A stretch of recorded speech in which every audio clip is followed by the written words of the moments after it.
Welcome to Bertie. My name is Bert and I will be your online learning buddy. For today's tutorial, I will discuss to you the basics of the adjusting journal entries.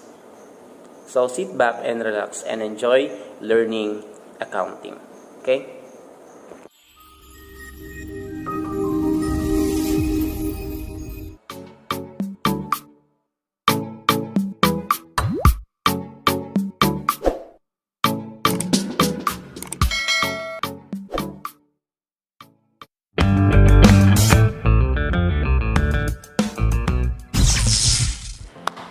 Alright, good day to all of you. Our topic for today is adjusting journal entries.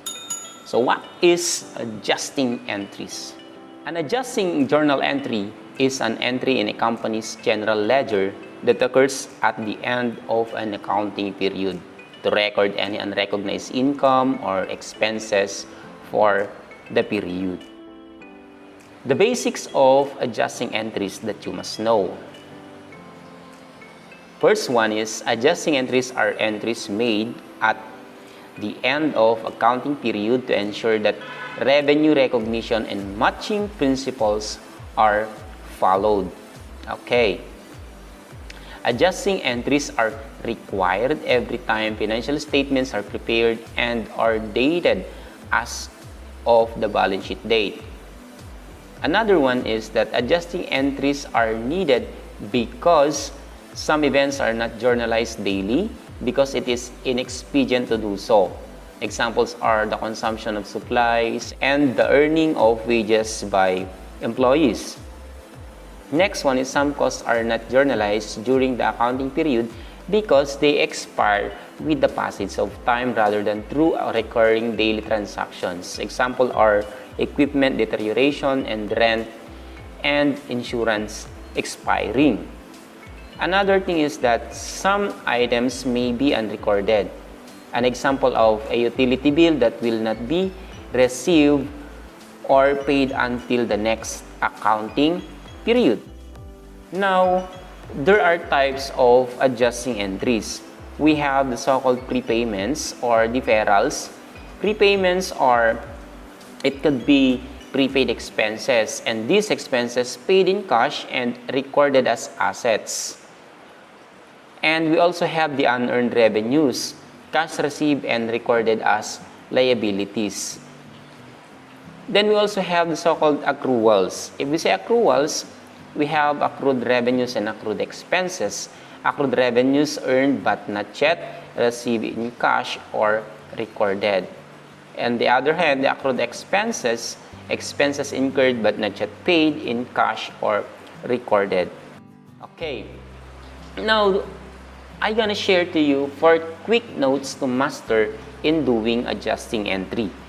The first one that you must know is the method to be used. In journalizing adjustable events, there are 2 methods being initially used. We have the income statement method and we also have the balance sheet method. If we say income statement method, these accounts that requires adjustment soon are initially recorded as income or expenses. And on the other hand, if the balance sheet method is used, these accounts that requires adjustment later on are initially recorded as assets or liabilities. Okay. Another thing that you must know is the period covered or adjustment date. If we say adjustment date, it is usually in the end of the accounting period. And if we also say period covered, it is the coverage of the adjustment. Say, for example, there is a prepayment of rent, then you need to know how many months covered for the adjustment. Okay? Next is the accounts to be adjusted. It is good that you already know the method to be used because this will indicate what accounts to be adjusted during the adjustment date. Okay? And you always bear in mind that in doing adjusting entries, it always affects the balance sheet accounts and the income statement accounts. Now, the number 4 is the amount of adjustment. This is one of the most crucial part of the adjusting entry. You must know how much is the amount of adjustment. Okay? Now, for you to better understand adjusting journal entries, let us follow this illustration or example. B company initially records all prepaid expenses as expenses and all unearned revenues as revenues. Given the following information, prepare the necessary adjusting entries at year-end December 31, 2020. So in this particular example, we can surely know what method is being used. Okay, it is the income statement because they record prepaid expenses as expense and they also record unearned revenues as revenues. So it's all income statement accounts. Okay, now let's move to the next transaction, supplies. On January 3, 2020, 3,500 of supplies were purchased. A count revealed 900 worth of supplies is still on hand at December 31, 2020. Okay, in this particular transaction, you already know that there is still a balance of your supply amounting to 900. Okay, for you to better understand this, it is good to know what was the initial entry made. Okay, since we are using the income statement method, this was first recorded as supplies expense debit 3,500 and cash 3,500. Okay, and the same is being posted as follows: supplies expense with a balance of 3,500. Now, at year end, we are required to prepare the adjusting entry. And the adjusting entry is as follows. So, supplies 900 and supplies expense 900. Okay, let us explain this one. Since there is still a 900 worth of supplies on hand, therefore we need to establish ending balance of the supply at year end amounting to 900. Okay, now supplies expense, we need to deduct 900 from the supplies expense initially recorded as 3,500 because in fact it is not yet used up. There is still a 900 balance on hand. Okay, so now if you are going to look on the ledger account of each account, we can see that their balances during 12/31 is for the supplies expense we have 2,600, and that is from initially recorded 3,500 remove the effect of the adjusting entry of 900, therefore the balance is 2,600. And on the other hand, the supplies, there is a established ending balance of 900. So that is the effect of your adjusting entries. Okay, so I hope you understood this part. Now let's move to another example, prepayments. On January 4, 2020, a 21,000 payment was made to an insurance agency for 3 years of insurance. Okay, take note, the 21,000 is good for 3 years. So if you are going to get the insurance expense for 1 year, it's only 7,000. Okay, so if we are going to make adjustment for the year 2020, the adjustment would be debit to prepaid insurance 14,000 and credit to insurance expense 14,000. So again, this was initially recorded as insurance expense amounting to 21,000, but the real expense for 2020 is only 7,000. Therefore, there is still a remaining balance of 14,000 as prepaid insurance. So in your ledger later on, you will see that the insurance expense is only 7,000, and for the prepaid insurance, there is still remaining balance of 14,000. Okay, all right. Next is example of unearned revenue. On June 30, 2020, received 9 months rent in advance from a tenant, 81,000. Take note again that this is good for 9 months. Therefore, if you are going to get the monthly rent, it's only 9,000. Okay, 9,000. Now, if we will make the adjustment from June 30 to December 31, there is only 6 months. That is from July 1, July, August, September, October, November, and December. Therefore, the revenue to be recorded in this particular transaction is 9,000 times 6 months. So it should appear later on in the balance of your revenue, 54,000. So how do we arrive now at 54,000 rent earned? Okay, so by doing this adjusting entry, we can arrive later on at 54,000 rent revenue. Okay, so here is the adjustment. Rent income, 27,000. Okay, and unearned rent, 27,000.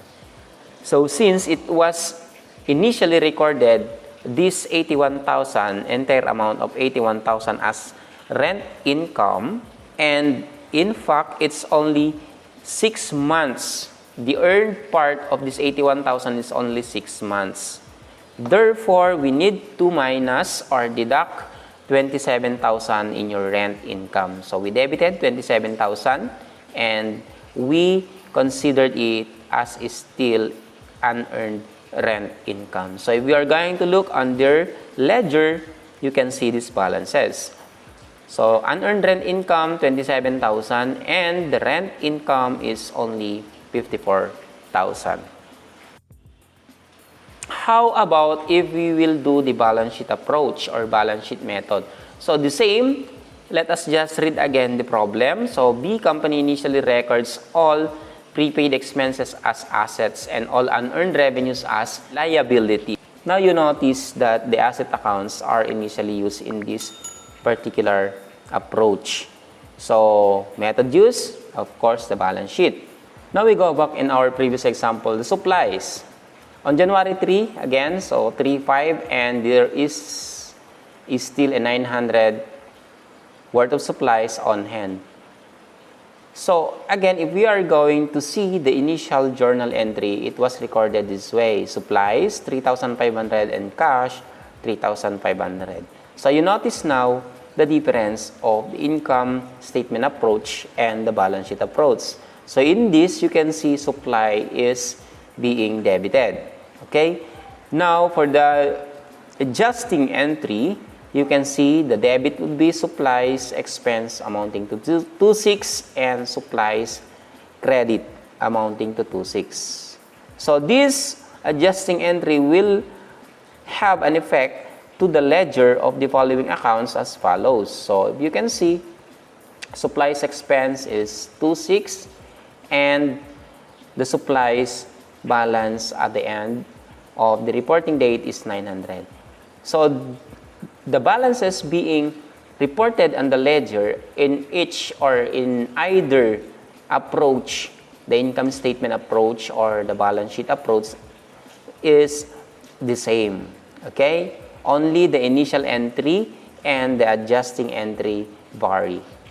Okay, take note of that. The next is how about prepayments? So the same, the prepayments of insurance, 21,000. So the initial entry is, of course, the debit, prepaid insurance, and cash, 21,000. Now, if we go to the adjustment of this particular account, you will see prepaid insurance expense as debit, 7,000, and prepaid insurance as credit, 7,000. This will lead again to the balances of each account at the reporting date.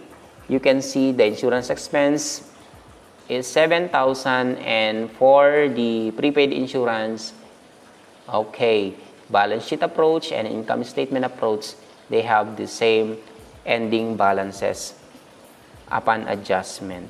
Okay, next is the unearned income. Okay, so now we initially record this as cash 81,000 and unearned rent income. So initially it is recorded as liability. Okay, So for the adjustment, therefore, we need to deduct the liability. Unearned rent income is 54,000. We convert it as income. Rent income is 54,000. Again, so in the ledger account balances at year end, you will see rent income is 54,000 and unearned rent income is 27,000. So the same under income statement approach and balance sheet approach. Okay, next, so we need also to include these accruals of salaries and interest.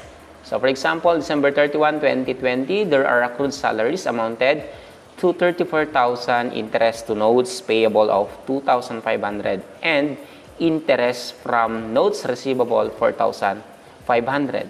The adjustments for these particular transactions would be as follows. So for the accrued salaries, salaries expense 34,000 and salaries payable 34,000. The effect of this adjustment will add up to the balances of these particular accounts in their respective ledgers.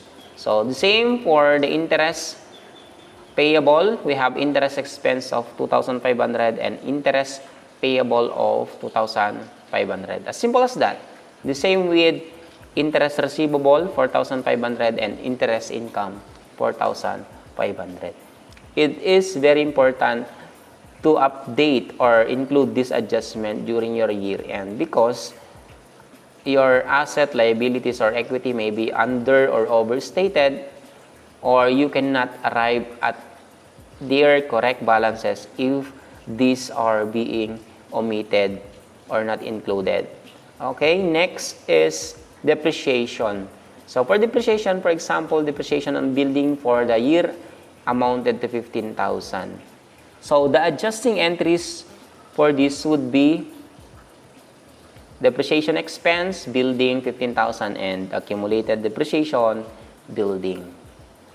Okay, so I hope guys you followed this simple discussion on adjusting journal entries.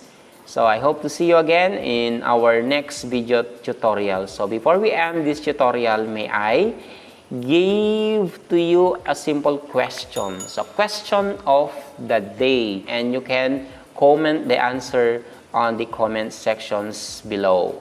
Okay? So question number 1, true or false? The cash account is found in adjusting entries. Number 2, all adjustments affect both the balance sheet and income statement. The first 5 to comment the correct answer in the comment section of this video will be shouted out in our next upcoming videos. So thank you for watching and good day everyone.